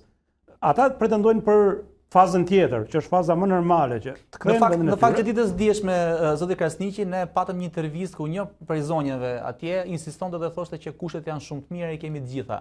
Por unë duhet ta mendoja ndryshe pak. Janë kaq të radikalizuar ato atje në atë sa ose ndoshta mund të jenë edhe të friksuar pikërisht nga burrat e tyre, nga kampi ku ndodhen atje. Janë të dyja. Por unë mendoj që individët që kanë shkuar atje, sidomos kryefamiljarët dhe individët që kanë shkuar moshë madhore janë të radikalizuar. Janë individë që kanë bërë zgjedhjen e tyre, kanë bërë zgjedhje të gabuar, por e kanë bërë shumica e tyre me vetdije. Numri i individëve viktima që kanë shkuar është jashtëzakonisht i vogël në raport me individët që kanë shkuar me ndërgjegje plot, për shkak se ne kemi akte publike, edhe rrjetet sociale dhe reagimet edhe në Kosovë, edhe në Maqedoni të individëve që janë përfshirë atje. Kjo vjen për shumë arsye të cilat nuk mendoj që është rasti edhe për të diskutuar, sepse janë diskutuar ditët e fundit edhe në stacionet tuaja, por edhe diku në mediat në shqiptare. Problemi është që ka kaluar kjo fazë. Ajo që quhet historia e ISIS-it deri ku është në përfundim, ka një realitet të ri dhe këta individ janë shteta shqiptar dhe Shqipëria duhet bëjë gjithçka që këta individ të vinë në Shqipëri. Unë bashkohem për shembull me apelin që bëri zonja në momentin e fundit që nëse individet kanë probleme me ligjin, le të përballen me burgun dhe të jenë më mirë në burg Shqipëri se sa në burg Siri. Ky është detyrimi ynë kushtetues dhe ligjor. E gjithë elementet e tjera është një proces aq i gjatë sa nuk mund mbyllet as me një akt human ose siç bëjnë media, ose me një akt apeli siç bëjnë familjarët, ose me një akt shtetëror që t'i marrim të sjellëm në Shqipëri. Në fakt kur vinë në Shqipëri aty fillon problemi. Është shumë themelore pyetja që u bë që parë. Ne nuk mundemi në asnjë lloj rasti dhe për asnjë lloj arsye të sjellim konfliktet e vendeve të tjera në Shqipëri, sidomos konflikte që nuk janë thjesht konflikte për shkak të një situate, janë konflikte që lidhen me identitetin, lidhet me ekzistencën, lidhen me gjithçka që përfaqëson Shqipëria dhe interesi shtetëror shqiptar dhe interesi kombëtar shqiptar. Kështu që është një proces jashtëzakonisht i gjatë, unë ja përsërit drejt kolegut, i cili e përmendi atë vargun e gjatë të reagimit që duhet të ketë në rast të tilla dhe ne duhet i marrim parasysh të gjitha këto dhe duhet përgatitemi për të përballur edhe me situatë të tillë. Deri diku kjo dhe kronika televizive tregoi që si shkoi një gazetar, me siguri ndjenin time kanë shkuar edhe individ të tjerë në një rol tjetër dhe kanë arritur të marrin informacione. Edhe për qenë korrekt duhet ta themi që edhe stacioni italian që shkoi pati një gazetar shqiptar i cili meriton të ketë lavdrime sepse në fund fare bëri një investim edhe personal shumë madh të pikë. Kështu që sot ekzistojnë informacione të bazë, jo të plota, po informacione të bazë. Problemi është që duhet përballemi me këtë realitet të ri dhe problemi është që kjo nuk është çështje ditësh, është çështje vitesh. Në fakt ne kemi marrë informacion të bollshëm nëpërmjet gazetarit Julian Kasapi, i cili ka qenë gjatë këtyre ditëve në Siri dhe më saktë pranë kampit të Al-Holit. Ne kemi transmetuar gjatë ditës djeshme intervista ku tregoheshin edhe nga autoritetet e kampit të gjitha detajet dhe siç e përmendui pak më përpara ka patur edhe statistika ose më saktë ka patur informacion për gjithë të burgosëve që kanë atë në kampin e tyre. Por për ta zhvendosur pak tek Redionin këto momente, e përmendëm pak më përpara, por ta rikthejmë edhe një herë tjetër këtë pjesë. A është mundur që të spostohen, ju keni edhe një eksperiencë të gjatë, duke qenë se keni qenë edhe një oficer në zonën e lufte. A është mundur të spostohen situata të tilla dhe mund të jenë të rrezikshme për shtete si Shqipëria apo ndoshta edhe vende të tjera ballkanike, Maqedonia, Bosnia, të cilat kanë gjithashtu shumë individ në Siri? Pra, pyetja juaj pak a shumë është a mund të eksportohet radikalizmi, le të themi, sidomos me individët që mund të kthehen nga një teatër luftimi në vendin tonë. Përgjigjja shumë e thjeshtë e pyetjes është po, mund të ndodhë. Megjithatë, eksportimi i radikalizmit nuk është se kërkon detyrimisht afërsinë fizike, ajo ndihmon, por radikalizmi ndodh edhe për shkak të zemërimeve që ndërtohen. Si dhe pra, është një pikë takimi midis mundësisë që i ofrohet një individi për të kryer një veprim të caktuar, është një ideologji që justifikon një padrejtësi që po bëhet, si dhe zemërimi që ndërtohet si rrjedhë e kësaj. Dhe një gjë e tillë mund të ndodhë edhe teksa dikush shikon pamjet e saj zonjës që ishte duke qarë për familjen e vet dhe është duke komentuar tani nga shtëpia se si një gjë e tillë është e padrejtë, se si shteti jon nuk është duke vepruar. Dhe ky është ajo hallka e dytë ose e tretë në 5-6 hapa të ndryshme që ka i procesi radikalizimit deri në ekstremizmin e dhunshëm, që është pikërisht ndërtimi i një justifikimi për zemërimin që ekziston brenda një individi. Pra, radikalizmi eksportohet edhe në forma ndryshme edhe përmes një transmetimi le të themi, ose të kësaj video. Ne kemi pasur raste të radikalizmit që është eksportuar përmes internetit. Sigurisht kjo ka qenë, ndoshta është provuar nga kërkimet që ka pasur një impakt më të ulët, megjithatë ka ekzistuar një gjë e tillë. Për sa i përket asaj që ne njohim, dim që në Kosovë për shembull ka patur një numër të kthyer, jo vetëm me raundin e fundit, si thua, me 110 të kthyerit, por më përpara ka patur edhe luftëtarë, që kanë qenë të përfshirë në luftim. Dhe në fakt nga veprimtaria e tyre ndonse kanë qenë të monitoruar, nuk raportohet që këta të jenë përfshirë në veprimtari të tjera, të cilat kanë ndikuar në radikalizimin e personave të tjerë. Pra, ndoshta kjo është një përvojë e mirë që mund të merret për të vlerësuar se nëse ka një koordinim të duhur ndërmjet hallkave, institucioneve, ndërmjet komuniteteve në vetvete, por edhe shoqërisë civile që ka patur një rol të rëndësishëm, do të thoja, në rastin e Kosovës. Atëherë është e mundur që të parandalohet kjo mundësia e eksportimit të radikalizmit tek një grup tjetër në shoqëri pas kthimit nga terreni. Ajo që unë dua të më shoj është që në cilin do rast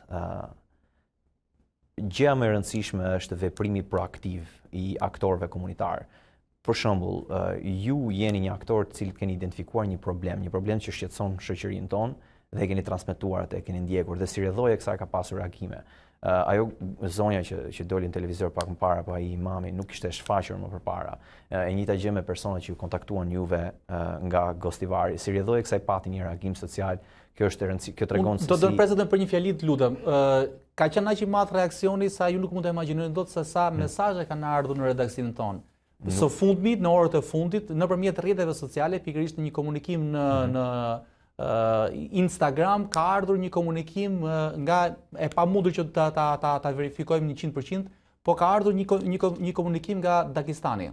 Një person, një burr i cili shkruante dhe kërkonte të paktën të shikonte pamjet filmike që ne kemi marrë brenda kampit, sepse dyshonte që janë 2 vajzat e tija. Bashortja e tij e divorcuar, kishte rrëmbyer të 2 vajzat dhe kishte shkuar që në vitin 2014 në Siri, edhe ai që nga ai moment nuk kishte kontakt me 2 vajzat e tij. Kishte një informacion që ndodhen në kampin e Al-Holit, por vetëm kaq.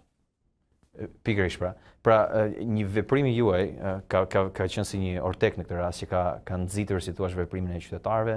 Kjo sigurisht pastaj qoftë edhe përmes instrumentit që ju lejoni, pra që kemi një komunikim të drejtë për drejtë me politikbërësit tanë, kemi pasur reagimin e dy politikanëve, ju thatë që keni komunikuar me institucionet, jam i sigurt që institucionet nuk është se nuk do të donin të reagonin, por ka edhe procedurat e tyre që duhet të ndjekin edhe për sa i përket reagimit tyre, ndoshta mund të ndaloj pak fare këtu. Do të thoya që nuk është se institucionet e sigurisë nuk veprojnë. Jam shumë i bindur që ata kanë të dhënat e tyre, informacionet e tyre për sa i përket personave. Por veprime si e juaja bëjnë që kjo rrota të vihet në lëvizje më shpejt. Pra çdo gjë, sepse publiku ngrej një shqetësimi dëgjohet dhe kemi mundësi që të reagojmë. Një gjë tjetër shumë e rëndësishme është që sidomos për të dalë, le të themi, nga kjo pak nuk do të thoya letargji ose apati, do të thoya institucionale e reagimit, do të ishte iniciativa. Pra është iniciativa e institucioneve për të vepruar në ato raste kur të justifikon ligjin në radhë parë, të justifikon e drejta humane në radhë parë, por mbi të gjitha edhe përgjegjësia që je si shtet. Unë komentin e bëra edhe më përpara në herën e parë që isha i ftuar tek ju, që një shtet sovran nuk ka nevojën që të kërkojë lejen në asnjë lloj entiteti për të bërë atë që është e drejtë për qytetarët e vet. Dhe e drejtë për qytetarët e tanë në këtë rast është që të rikthehen fëmijët, të garantohet mbrojtje sipas konventave për të drejtën e fëmijës, por dhe si të përndiqen juridikisht në të njëjtën kohë ata që mund të kenë shkelur ligjin. Edhe kjo është një formë përmes së cilit shteti tregon që është i përgjegjshëm dhe mban përgjegjësi për qytetarët e vet. Së fundmi fare, ndoshta kjo mungesë e reagimit vjen edhe për shkak edhe të kulturës institucionale, do të thoja, e cila kryesisht veprohet me urdhër përkundrejt me mision. Pra, të veprosh me mision do të thotë që ti si institucion, kushdo që të jetë ai institucion përgjegjës, ka një mision, e di cili është ai dhe nuk ka nevojë të marrë leje asnjë instancë, qoftë ajo politike, qoftë ajo në kuptimin e politikbërësve, por qoftë ajo edhe një instancë paralele, por vepron në bazë të misionit që ka një detyrë, ka një ligj përpara dhe zbaton. Ne kemi një kulturë që të thoya institucionale në cilin përgjithsisht institucionet vijnë në lëvizje vetëm atëherë kur ka një urdhër.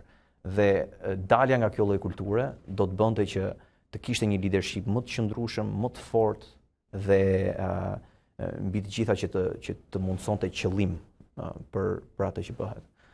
Si dhe të rrisesh dhe si dhe të prodhonte rrjedhimisht më shumë besueshmëri tek qytetarët për institucionet që na drejtojnë. Në rastin konkret institucionet e sigurisë që jam i sigurt kam përfshirje më të madhe bashkë me siç e përmendi edhe afrimi Ministrinë e Punëve të Jashtme. Mirë, falenderoj Redion. Të tjera historinë e kemi përcjellë në mbrëmjen e sotme. Janë të tjerë familjarë të cilët kanë trokitur në dyert e dy CNN, kanë sjellë informacione, kanë sjellë foto, kanë sjellë emocionet e tyre pikërisht për familjarët që ndodhen në kampin e Al-Holit. Kanë parë filmimet dhe kanë identifikuar familjarët e tyre nipër dhe mbesa. Vetëm pas pak çastesh publicitet kthehemi sërish në studio. Vazhdojmë të jemi në transmetim të drejt për drejt në ditarin, në orën 21 ka nisur ky transmetim në ekranin e 2 CNN. Ne kemi transmetuar një natë më parë filmime nga brenda kampit të Al-Holit. Fëmijë të vegjël, gjithashtu nënat e tyre kanë bërë apel që të kenë mundësi të kthehen në Shqipëri. Diçka që duket pak e vështirë në momentin që po flasim. Por në krahun tjetër janë dhe familjarët e tyre të cilët bëjnë apelin për t'i tërhequr këta persona që ndodhen në kampin e Alholit. Ne kemi patur mundësinë që gjatë orëve të fundit kontaktojmë me shumë familjarë, pothuajse me të gjithë ata që ne kemi transmetuar pamjet e tyre gjatë 24 orëve të fundit. Një tjetër personazh ka qenë i pranishëm, ka trokitur pikërisht në zyrat tona dhe ka qenë i pranishëm në ambientet tona gjatë mesditës së sotme. Ai tregon për nipat edhe mbesën e tij, të cilët ndodhen në Siri. Është një intervistë shumë prekse që do doja ta ndiqim këto momente.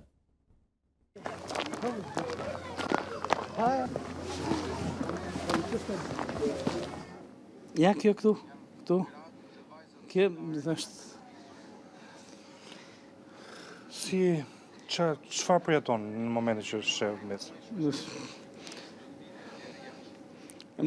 Emocion, dhimbje, ziçat. Gjetan Dregjoni arrin të shquajë Evën, mbesën e tij, e cila ndodhet në kampin Alhol. Reportazhi A2 CNN solli në redaksi Dajen e Evës, 14 vjeçe, dhe të Endrit, 11 vjeç. Ata u dërguan në Siri nga babai i tyre Shkëlzeni, i cili luftonte për shtetin islamik ISIS. Kishim një sebeb familjar, një fejes familje, ku nati burri motrës Shkëlzeni kërkoi që të marri fëmijët t'i deri në Malzi, mbaruam atë sebebin familjar, u kthym, s'po ndjeja e saj as fëmijët ku janë. Revokuam prokurën që kishte dhënë motra për dalë në Malzi, që aty u shpallën fëmijët në kërkim nga Interpoli. Gjyshja e tyre Mentje Dumani, e cila ju bashkua Shkëlzenit dhe nipit dhe mbesës në Siri, u intervistua këto ditë nga gazetari Julian Kasapi. Këto jemi shqiptar, turkimi. Ndërsa Eva i konfirmon Dajës prezencën e ekipit tonë në kamp. Para se në kohën që ka qenë ekipi atje, mu e pe vetë mesazhin që më kishte njoftuar vajza që kanë ardhur gazetarë shqiptar këtu. Dashuria për nipin dhe mbesën nuk njeh kufi. S'ti ndaj dot ato. Nuk bëhet fjalë, nuk i ndaj dot ato. Nuk ka ditë që kaloj pa çaj erën. Ka 6 vjet. Unë, po motra, që e ka çdo minutë.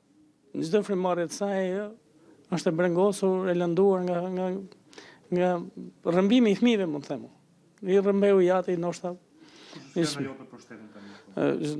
Shteti, nga ne shteti ka gjithë asetet e veta, gjithë mundësitë e veta, kur i pati një televizion, me një gazetar, me një kameraman, shkoj hyn te çadra dhe kontakton shqiptarët dhe mos ketë shteti fuqitë e veta për të hinë kontakt, kur të bën thirrje përfaqësia e Kurdistanit atje në kamp që hajde vlla dhe biu mbrapa njerëzve tuaj.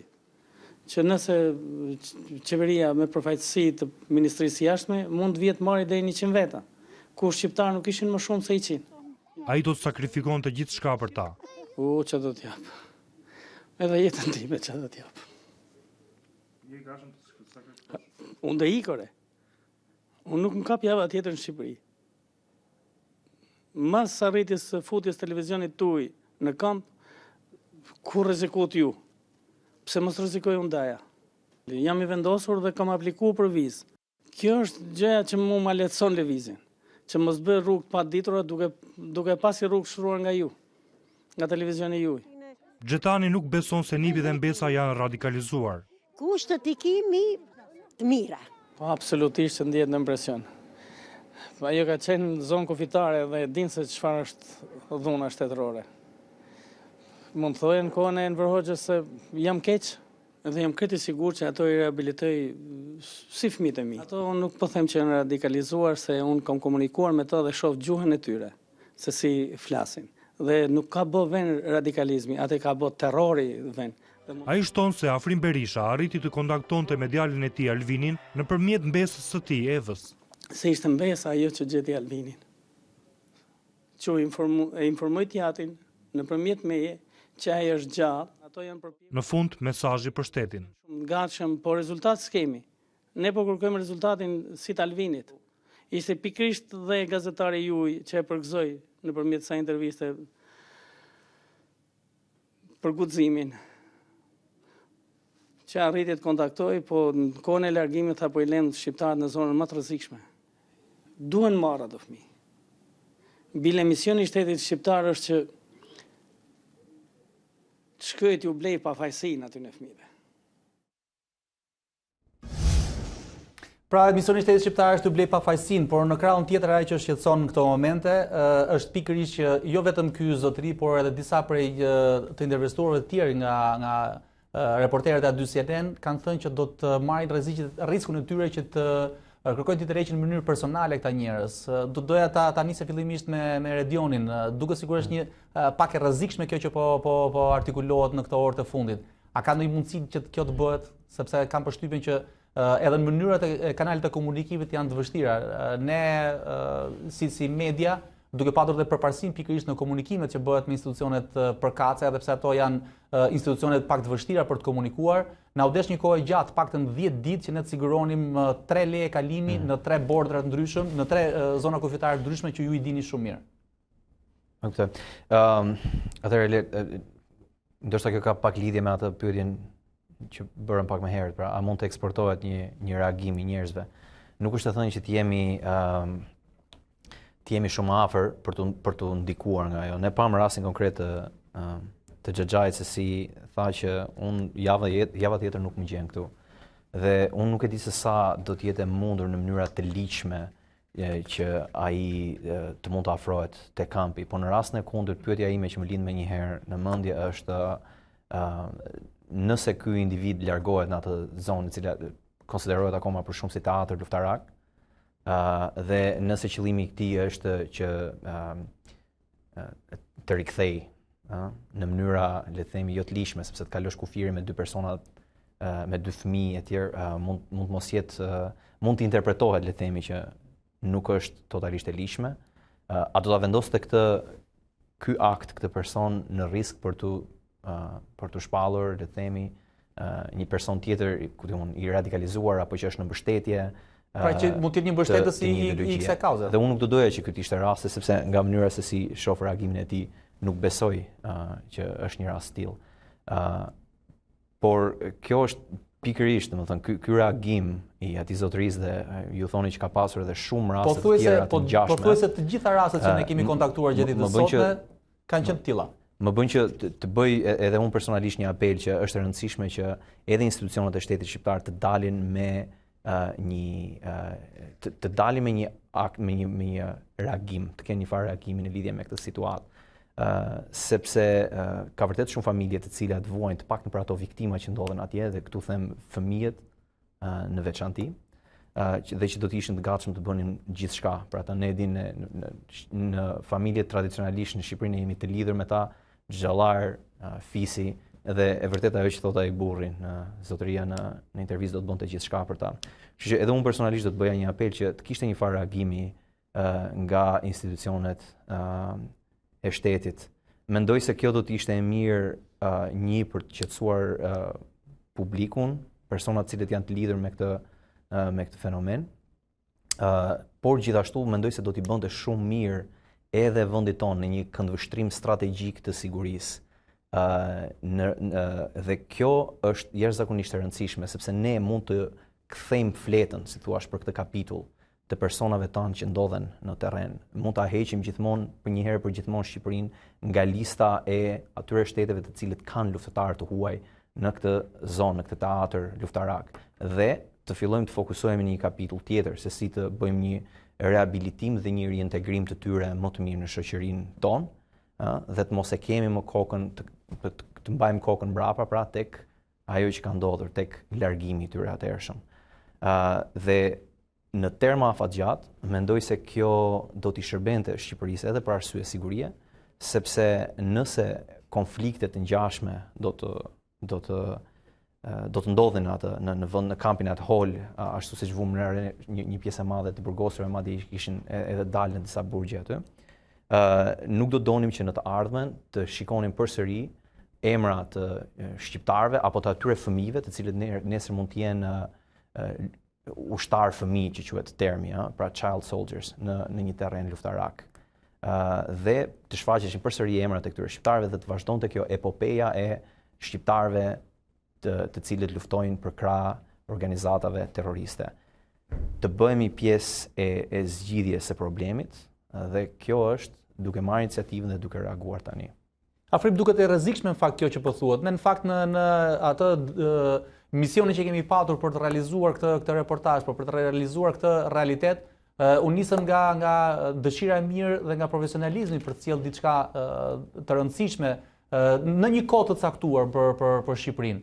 Por ndërkohë këto iniciativat kështu, le të themi, të rrëmujshme ose në një farë mënyrë emocionale që krijohen, duke sikur do të jenë akoma dhe më të rrezikshme. Në fakt nuk do t'i referohesha vetëm këtij zotërisë, por në tërësinë e kemi dëgjuar që shumë prej këtyre kërkojnë të bëjnë një gjë të tillë. Unë madje sot kam patur një komunikim me disa personazhe të tjerë, të cilët janë shfaqur edhe mediatikisht, të cilët po kërkojnë të bëjnë iniciativa të tilla personale. Së pari, individet të cilët vinë në studio ose thrasin gazetarë ose informojnë në redaksi për gjëra të ngjashme, meritojnë të përgëzohen. Është kuraje e madhe të dalësh në mënyrë publike dhe të identifikosh njerëzit e tu në një kamp që është një nga zonat më konfliktuale në botë dhe që ka pas imazh negativ për vendin. Dhe kjo është, po themi, një lloj kuraje dhe një falënderim që i përket edhe këtyre individëve. Së dyti, unë do kisha një këshill.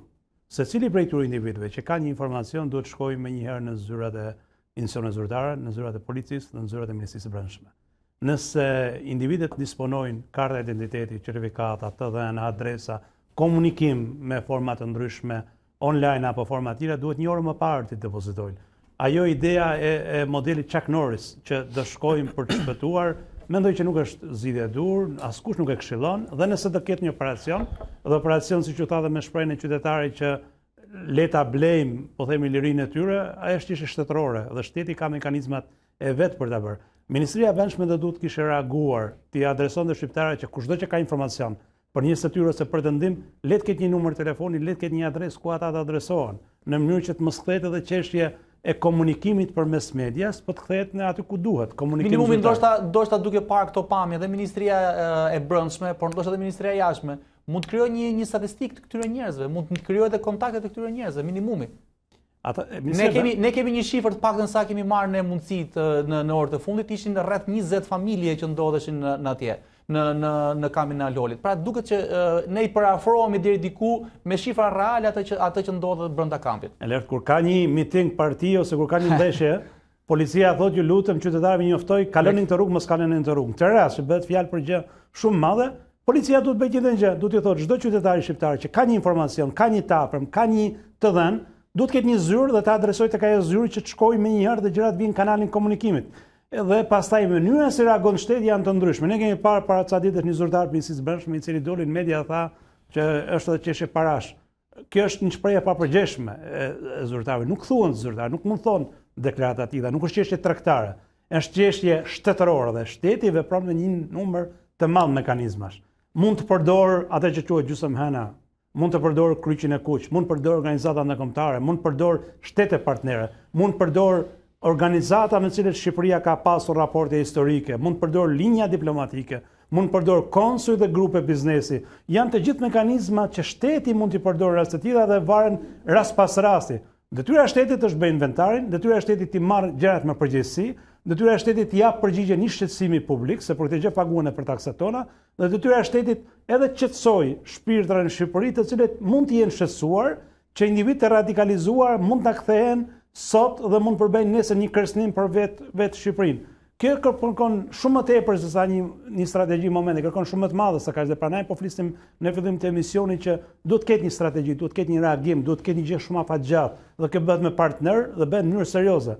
Ne nuk e dim nëse është bërë kjo gjë deri tani dhe nuk e dim nëse ekziston për sa kohë që nuk kemi. Një informacion duhet të ishte dhënë, pasi ne kemi shumë dëshmi tashmë që askush për atyre nuk ka mundur dot të marrë një informacion. Përmendëm zonjën pak më përpara që kishte 2 motrat e saj në kamp. Dhe ajo thoshte që jemi drejtuar shtetit nëpërmjet rrugëve të komunikimit, portalit që ka qeveria, janë drejtuar në mënyra të tjera dhe në forma të tjera, disa prej këtyre qytetarëve që ne patë mundësi që t'i merrim sot në intervista. Më lejon që unë i marr të mirëqenia gjitha deklarata dhe me siguri kanë të drejtë individët që i thonë të gjëra, por rasti më i parë është ai çfarë tha qytetari. Në momentin e parë që ai pati një dhënë që individi është larguar, ai ka lajmëruar autoritetet dhe çdo individ në Shqipëri që ka një rast afërm, që është larguar sot apo në të ardhmen, duhet një orë më parë të lajmërojë autoritetet dhe të lajmërojë për gjitha informacionet që ata disponojnë, sepse kur të thuash mbaroi konflikti dhe tani le të kthehen, kjo nuk është sjellje serioze, sepse tregon që ka pasur informacion individ caktuar për individët që kanë shkuar atje, dhe ky është problemi me cilën përbën fazën e dytë dhe problemin kryesor. Dhe mund të ai gjithashtu një rrezik për këtë pjesë. Pikërisht, pastaj ti jemi edhe realist sepse është një lloj gjë pak më e madhe se sa kaq. Ne patëm rast në Kamrës që zbuloi këtë gjë. Ne nuk dim sa kampe të tjera ka. Nuk dim sa individ të tjerë ka. Nuk dim sa ka individ nëpër burgje. Nuk dim nëse individët që ndodhen atje kanë emra shqiptar apo kanë emrat e referuar të vendeve përkatëse dhe kërkon një vështirësi të madhe për t'i parë se kush prej tyre është shtetas së Shqipërisë, kush prej tyre ka pasaportë dhe ëna etj etj. Ne kemi pas raste publike kur na është vrarë një shqiptar me një ushtri të një partneri ndërkombëtar dhe aty kemi kuptuar që ka shqiptarë që luftojnë edhe për vende të tjera, pavarësisht se ishte një mision paqësor. Kështu që detyra e shtetit është që gjitha këto raste të bëjnë inventarin e shtetasëve dhe të kujdeset kudo që ata ndodhen. Ne aktualisht kemi firma dhe të kontraktuar dhe individ të kontraktuar në Irak, kemi në Afganistan, kemi në zonat e Palestinës, kemi në vende të ndryshme të konflikte, kemi pas në Afrikë, kemi pothuajse kudo ku ka pas konflikt në ato që quhen konflikte për cilën ne kemi dieni dhe që preken deri diku me Europën dhe me Perëndimin. Dhe në gjitha rastet ne duhet të gjejmë një mekanizëm për pas një inventar të tyre. Pastaj çështja e raporteve se si bëhen negociatat ato, këto nuk bëhen me kamera televizive, këto janë lidhen me partnerët. Është shumë e rëndësishme nëse ndodhen në zonat, po themi, e dominuara nga sirianët, nëse ndodhen në zonat e dominuara nga turqit, nëse ndodhen zonat e Kurdistanit, nëse ndodhen zona aleate, nëse konsiderohen individ të dyshimt, nëse ka rekorde për ta, nëse janë gjallë, nëse janë në burgosë, nëse janë peng, nëse kanë mësuar plagosje, kanë humbur memorien, kanë humbur elementet e identitetit, janë një numër i madh çështjes me të cilat duhet të përballeni. Vetë fakti që ne patëm 2 dëshmi këtu që kanë lindur gratë atje, do të thonë kanë lindur fëmijët, do të thotë ky është një proces shumë i gjatë. Dhe një proces kaq i gjatë kërkon një lloj faze verifikimi. E rëndësishme është që shteti të reagojë dhe shteti t'ju thotë të gjithë shtetasët vet që ne do investohemi për këtë gjë dhe t'ju jap një garanci, t'ju jap tyre që dalin nëpër kamera dhe deri diku çajin për njerëzit e tyre dhe janë gatshëm të sakrifikojnë gjithçka, t'ju jap një garanci që vërtet është dikush në zyrat e shtetit që po kujdeset për ta dhe deri diku shteti ka një përgjegjësi publike për të qenë deri diku mister, për të treguar që vërtet ka një mekanizëm brenda nesh që funksionon. Dhe ndjenin time përsëris, për që janë realist, që ka një mekanizëm dhe mekanizmi është dyfisht. Është linja diplomatike dhe linja pastaj e shërbimeve sekrete. Një tjetër histori na vjen nga Librazhdi, nga Dragostunja, një tjetër familjar i personazheve të cilët ne sollëm në ekran gjatë ditës djeshme, ka treguar për historinë e vëllait të tij i cili është larguar drejt Sirisë. Do ta ndjekim këtë intervistë të shkurtër të marrë nga reporterja e A2 në Elbasan. Emën është Dia, Balleu. Nga jeni? Nga Librazhdi. Atëherë, çfarë mund të na thoni për këtë? Po të na merrni, Allahu shpërblet, po të na morë, s'ka problem. Kaq them, inshallah na merri për këto se na thon rrim ato. Jo, s'kam kontakt fare, unë në burrë nuk e di fare se ka është. Si quhet burri juaj? Ali, Balleu. Pleqi me ke bia jart po. Ali Balleu. Nga Dragostunja, Ali Balleu. Kjo ishte dëshmia e rushdies dhënë për gazetarin Yul Kasapi nga kampi Al-Holit në Siri. A2 ka udhëtuar drejt Dragostunjës në rrethin e Librazhdit, ku kanë banuar më parë dhe nga ku janë nisur drejt Sirisë, rushdia me bashkëshortin Ali Balliun. Në Dragostunjë takuan vëllain e Aliut dhe kunatin e rushdies. Ai tregoi për A2 si iku i vëllai për të takuar djalin në Siri dhe apelin që ka për institucionet për kthimin e tyre sa më parë në shtëpi. Ai ka qenë shumë dobët, me thonë realitetin. Ashtu dhe, por iki ati as nese morën vesh se ai edhe ai çunin e çoi ne na thanë që ka vajt për studime. Iku çuni përpara atij. A kupton? Edhe ai vajti takoi çunin. Vjet nuk vajti as luftëtar, as nuk ka qenë i rrezikshëm. A kupton? Dhe shumë fetar nuk ka qenë. Po si u gjën musja në atë kamp atje? Po sa ai ka qenë me gjithë burrin. Ju keni pas komunikime derisa ata kanë shkuar atje, pra për të vizituar djalin. Pastaj si jeni lidhur? Po, jo, ne jo, çuni me fëmijët kanë folur. Do të bëjmë vetëm shteti. Keni kërkuar ju ndihmë në shtet? Po, çunit i kam thënë, më ka thënë që unë kam kërkuar, kam bërë kontakt me tatë policisë, na kanë thënë që fjalë të mira, a kupton? I presim tashu dhe me cilë komunikosh tani. Thirrje unë bëj inshallah një satë më parë të kthehen pranë fëmijëve të njerë në radhë parë. Edhe ne si vëllezër. Keq s'pa të bërë asnjë rob, pa të qenë rob punëtor në hallën e vet. Pra është kjo një nga ato dëshmitë shumëta që ne kemi sjellë sot të anës tjetër. Nëse një ditë përpara ne arritëm që të merrnim intervista, të merrnim momentet e trishtueshme të familjarëve që ndodhen në Siri, tashmë është pjesa tjetër që ka mbetur në Tiranë. Pak minuta më përpara komunikuam me të ftuarit e mi në studio me Afrim Krasniqin dhe Redion Qiriazin pikërisht për këto mundësi dhe reagimin e pakët. Do ta kthej edhe një herë bisedën me Krasniqin. Tham përpara që shteti nuk reagon. Ka një arsye pse shteti nuk reagon? Pse duhet krijohet kjo situatë paralizë tashmë në këtë lloj komunikimi? Kjo u bë tashmë publike gjithçka. Që nga momenti i rastit të Alvinit që transmetuan kolegët e Lejenën në Itali, por edhe pamjet që ne kemi sjellë në këto 24 orë të fundit. Është sëmundja kryesore. Sepse është edhe një solidaritet, le të themi pak qesharak, që këto pamje që ne kemi transmetuar gjatë ditës djeshme janë pamje reale dhe është e vështirë që edhe kolegët e mediave tjera t'i transmetojnë. Alert, po them në gjuhën qytetare, në një vend ku presidenti dhe kryeministri nuk komunikojnë, e imagjino çfarë ndodh me strukturat e sigurisë në këtë vend. Kështu që është shumë e vështirë që ta bëjmë shtetin dhe t'i bëjmë strukturat funksionale për gjëra që nuk kanë funksionuar deri tani. Por e përsëris, nëse kërkohet një informacion, nëse kërkohet një tryezë mbyllur, nëse kërkohet një takim jashtë kamrave, në strukturën shtetërore, për atë që cakton edhe ligji dhe kushtetuta, që është Këshilli i Sigurimit Kombëtar, Këshilli i Sigurimit pranë kryeministrit, takimi i autoriteteve të larta, përfshi dhe organet e drejtësisë dhe individet dhe shërbimi sekret të gjitha strukturat që merren me këtë, me siguri që gjitha institucionet do ofrojnë informacione dur dhe me siguri do ketë informacion. Shqipëria bën pjesë në NATO dhe duke qenë NATO është pjesë e një strategjie shumë afatgjatë dhe gjitha informacionet që ne kemi, përfshi dhe shësimet tona ndahen me partnerët dhe tradicionalisht çështjet e ekstremizmit, çështjet e terrorizmit, gati janë mbuluar nga partnerët ndërkombëtar. Kështu që është e vështirë të diskutohet kjo lloj teme në media, por ajo çfarë e përsëris jashtë sekreteve, jashtë strategjive që duhet bëjë shteti, është minimalja. Të dalë dhe t'i sqaroj qytetarët e vet për gjithë shqetësimin, të dalë të apeloj që kjo është zyra dhe t'i adresoj për problematikat, të ketë një zyrë në shtetin shqiptar ku çdo individ dhe çdo kamër, çdo kushdo që është interesuar të ketë mundësi për të marrë informacion aq sa mund të jepet dhe tregoj që realisht ka reflektuar në ky moment dhe nuk mjafto të thuash gazetari ka merit, gazetari ka rrezikuar jetën e vet, që ka shkuar atje, por gazetarët deri diku pranojnë gazetarë se shkojnë edhe në zona ku nuk shkojnë dot politikanë dhe shtetarët.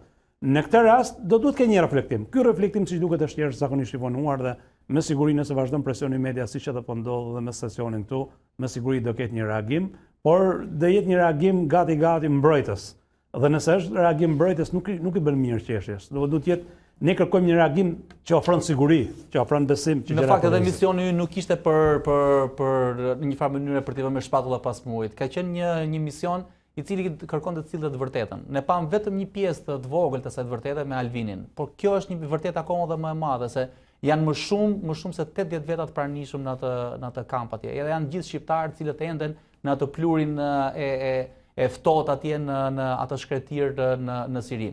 Por ndërsa nuk po lëviz një mekanizëm në Shqipëri, dhe ndoshta do duhet pak kohë për të lëvizur, duke se ky mekanizëm ka filluar të lëviz pak në Evropë. Dhe ajo frika që përmendi pak më përpara Qiriazi, po dhe ju e preket pak më përpara zoti Krasniqi, është pikërisht frika e një radikalizimi akoma dhe më të madh. Janë shumë, për thënë të vërtetën, vendet evropiane që kanë filluar të lëvizin. Ndoshta ishte pak skeptike Britania e Madhe, Anglia, fillimisht për tërheqjen e trupave të saj. Është radikale në këto momente Australia, e cila ka refuzuar që të tërheqë ata njerëz si ka atje, por Franca, Holanda, Gjermania duket se po bëjnë hapat e parë. Kolega Rosalba Beto nga redaksia e lajmeve ndërkombëtare ka sjellë një material të fundit të përcjell nga kolegët e CNN dhe të BBC-s, të cilët tregojnë të reagimet e para. Ka dhe disa statistika shumë interesante dhe më pas do të bëjmë një mbyllje me Qiriazin dhe me zotin Krasniqin në studio. Qeveritë perëndimore po i gjejnë veten në udhkryq sa i përket çështjes së riadësimit të ish-luftëtarëve të ISIS dhe familjarëve të tyre të burgosur në kampet siriane. Deri më tani peshorja ka anuar nga joja, ndërsa citohen vështirësitë e trajtimit të tyre pas rikthimit në AD. Disa prej krave që gjenden në këto kampe vazhdojnë të jenë mbështetëse të zjarrta të grupit ekstremist dhe ekziston rreziku që në të ardhmen t'i bashkohen atij ose t'ia përcjellin ideologjinë brezave të rinj. Megjithatë, jo të gjitha gratë që po qëndrojnë në alhol janë mbështetëse të ISIS-it, e për këtë arsye, Ekspertët sugjerojnë shqyrtim të rasteve në mënyrë individuale. Disa gra të huaja mendohet të jenë treguar veçanërisht naive në vendimin për të udhëtuar drejt Sirisë, ndoshta edhe të shtyra nga frika e ndarjes prej fëmijëve të tyre. Ky mund të jetë rasti i kësaj shtetase gjermane, e intervistuar nga gazetari A2 CNN Julian Kasapi në kampin e Al-Hol. Shumë vende janë të trembura nga ne, por ne jemi të vetme dhe duam të largohemi nga shteti islamik. Pse duhet të kem frikë nga ne? Në fund të fundit jemi thjesht gra. Ne qëndrojmë në shtëpi, gatuajmë, kujdesemi për fëmijët dhe pastrojmë. Kaq. Çfarë mund të bëjë një grua? Ata mendojnë se ne po luftonim, por nuk është kështu. Unë erdha në Siri në 2014, por deri atëherë kam qëndruar vetëm në shtëpi. Belgjika, Franca dhe Gjermania po përpiqen të gjejnë mënyra për riadhesimin e grave dhe fëmijëve nga kampet siriane. Autoritetet belge informuan pjesëtarët e 2 kampeve më të mëdha se do të rriqin shtetasit e tyre gjatë armpushimit që frenoi ofensivën turke në Sirinë veriore. The Guardian pretendon se edhe Franca e Gjermania do të bëjnë të njëjtën gjë. Kjo ka rritur presionin ndaj Londrës të braktisë qëndrimin deri më tani mos përfillës ndaj afërsisht 30 shtetasve të vet atje. Mediat në Mbretërinë e Bashkuar thonë se po shqyrtohet mundësia e kthimit të fëmijëve. Autoritetet po negociojnë drejt për drejt me agjencitë në terren për identifikimin e të miturve të pashoqëruar e për t'i garantuar atyre një udhëtim të sigurt drejt Britanisë. Më hezituese po tregohet Australia, e cila numëron të paktën 66 shtetas në kampin e Al-Holit. Shtetasit janë lutur qeverisë të riadhesojë, por Canberra kundërshton çdo operacion për shpëtimin e tyre, duke mos dashur të rrezikojë jetët e australianëve të tjerë që do të përfshiheshin në mision. Gjithashtu, shteti holandez ka apeluar kundër një vendimi gjykate që urdhëron riadhesimin e 56 fëmijëve. Gjykata pretendon se fëmijët nuk mund të cilësohen përgjegjës për veprimet e prindërve të tyre, por autoritetet holandeze këmbgulin se është shumë e rrezikshme të hyjnë në kamp dhe të gjejnë gratë e fëmijët atje. Pra duke se nuk është vetëm apeli i atyre që ne kemi sjellë në kamerën tonë, po ka apel nga Australia, ka apel nga Anglia, nga gjithë zonat ku ka patur luftëtarë dhe familjet e tyre ndodhen në Siri. Redion duket sikur tashmë po lëviz ky mekanizëm dhe është bërë pikërisht gjendja e parë duke sjellë fëmijët, duke marrë fëmijët dhe veçanërisht ata që janë të pashoqëruar. Në një farë mënyrë kjo duket sikur jep edhe një kështu si shembull, nëse do na duhet ta themi kështu, edhe për ne. Absolutisht e lart. Jo vetëm që shembulli më i mirë këtu në rastin konkret është, le të themi, ne e kemi shumë afër, është Kosova në radh parë. Siç e thash edhe më herët, ata kanë pasur përvoja me persona të dyshuar luftëtar të huaj të kthyer, të cilët mbahen motorim dhe nuk është se ka ndodhur ndonjë gjë. Në të njëjtën kohë së fundmi kanë marrë edhe mendimin e aleatëve me kryesisht me Shtetet Bashkuara të Amerikës, kanë rikthyer edhe rreth 110 persona, gra dhe fëmijë. Dhe kanë filluar një proces të reintegrimit të tyre në shoqëri. Sigurisht ka pasur sfida të jashtëzakonshme dhe këto janë aspekte të cilat edhe shteti jon duhet t'i konsiderojë me shumë detaje në implementimin e strategjisë për rikthimin dhe reintegrimin e tyre. Në disa komunikime që unë kam pasur me qendrën për ekstremizmin e dhunshëm për shembull, ata shprehen se ka një strategji të tillë për komunikimin e tyre. Sigurisht kjo gjë nuk është publike, por unë sigurisht jam i përhyrë të besoj që ekziston një gjë e tillë dhe fakti që është në diskutim një strategji për integrimin dhe rikthimin e tyre, thash edhe një herë, më jep shpresën se në momentalisht instancët shtetërore janë në lëvizje për të organizuar diçka në lidhje me rikthimin e mundshëm të grave dhe fëmijëve të paktën. Për sa i përket vendeve të tjera, vendeve perëndimore, Britania e Madhe, Belgjika, mendoj se arsyeja e këtij devijimi dhe në veçantë le të themi të Londrës në rikthimin e tyre, që deri para pak kohë diskutonte mohimin e shtetësisë të këtyre individëve, procedimin e tyre penal në vende si Siria apo në Irak, në vendet ku ata mbaheshin.